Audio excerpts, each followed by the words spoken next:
ลุ่มโอวาปีที่นี่สถานีกลุ่มโอวาปีผู้โดยสารที่มีความประสงค์จะลงสถานีกลุ่มโอวาปีตรวจสอบสัมภาระสิ่งของที่นำติดตัวมานำลงจากขบวนรถในกระเพื่อมให้ถูกต้องด้วยครับขบวนรถที่เข้าจอดเทียบชานชาลาที่1เป็นขบวนรถท้องถิ่นที่4 1 โมง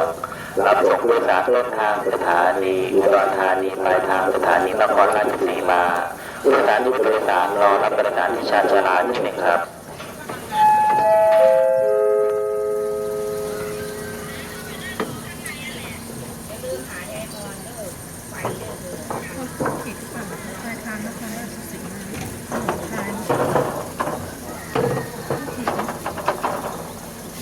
ท้องถิ่น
สถานีกรุงเทพวาปีที่นี่สถานีกรุงเทพวาปี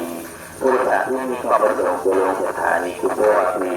โดยสอบสัมภาระสิ่งของที่นำติดตัวมานำลงจากขบวนรถให้ครบถ้วนและถูกต้องโดยสารที่นี่สถานีกรุงเทพวาปี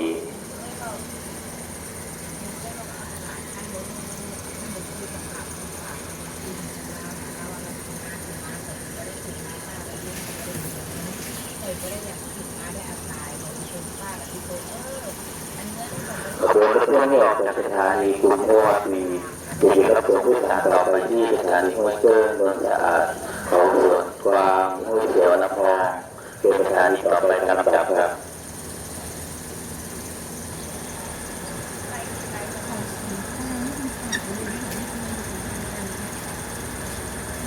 จากเทียบชานชาลาที่2เป็นขบวนรถเมล์ที่1ตามตาม